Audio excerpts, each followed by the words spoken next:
पडला प्रकाश दिवट्या मशालीचा गोंधळाला उभा गोंधळी भवानीचा लख पडला प्रकाश दिवट्या मशालीचा गोंधळाला उभा गोंधळी भवानीचा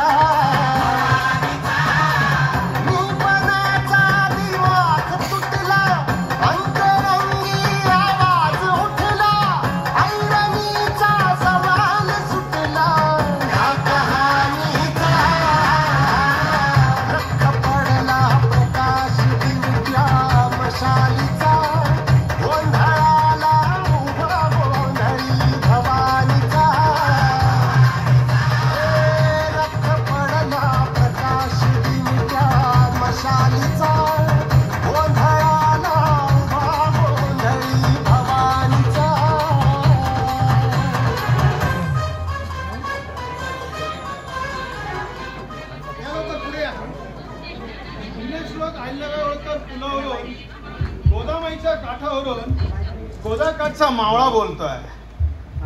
अरे एवढं नियोजन करायला एवढा त्रास लागतो तर 34 वर्ष पतसंस्था उभा करायला काय तपश्चर्या लागावी लागली.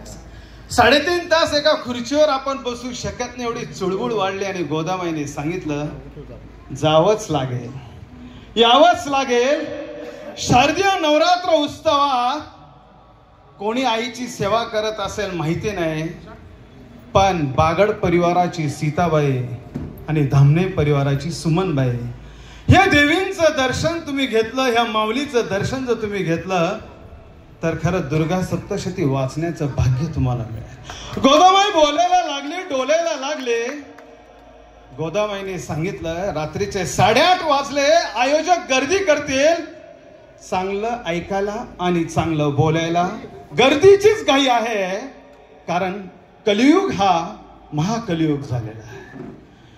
चंद्रभागा पंढरपूर भक्त पुंडलिक नाचत होता आणि त्याने सांगितलं आबा नावाची व्यक्तिमत्व खूप असतात, पण ओतूरच्या मातीतील गिरणा वेडीच्या सुपुत्राचं आ म्हणजे आई आणि बा म्हणजे बाप असं संमिश्र प्रेम जे आबासाहेब सोंझेंमध्ये आम्ही पाहिलं, त्या आबासाहेबांच्या अभिनंदनासाठी जायचं.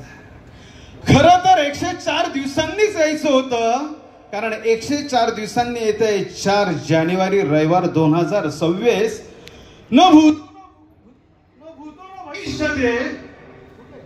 महाराष्ट्राच्या मातेत ज्यांचं लक्ष असं राहणार आहे, असं कल्पतरूचं प्रकाशन 16 होणार आहे, याची तयारी सुरू आहे.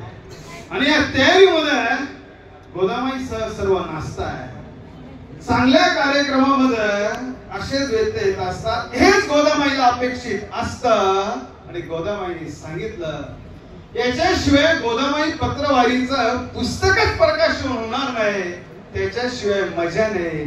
साधं सुद्धा आयुष्य असलं तर ते बेचव असतो, कठीण खास खळग्यातून गेलं तर त्याची मजा काही वेगळी असते. दुपारी शारदीय नवरात्र महोत्सवाची सरी सुरू झाली आणि अनेकांना वाटलं की संध्याकाळी शारदीय नवरात्र रस्त्याच्या सरी सुरू होतील का, पण गोदामाईने वरुण राजाला दम दिला.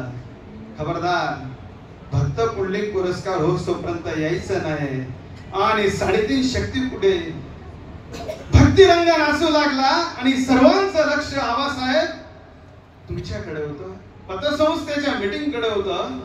श्री सुक्ताने सुरू झालेला हा सोहळा भक्त पुंडलिक पुरस्काराने समारोप होतोय. हीच खरी माझ्या महाराष्ट्राची संस्कृती आहे. आबासाहेब गोदामाई बोलून गेले, आम्हाला माहिती नाही, पण जो मातीही विसरला नाही आणि जो माताही विसरला नाही, असं खणखणीत दणदणीत व्यक्तिमत्व आपण आहात. जीवन गौरव पुरस्काराचे पुरस्कार ते आपण आहात. महाबळेश्वरच्या पतसंस्थेत जो कार्यक्रम झाला फेडरेशनचा, त्या फेडरेशन मध्ये आम्ही आमच्या नाशिक नगरीच्या बाहेर काय सोनेरी व्यक्तिमत्व असतं ते आबासाहेब आम्ही बघितलं आहे. आम्हाला याचा अभिमान आहे.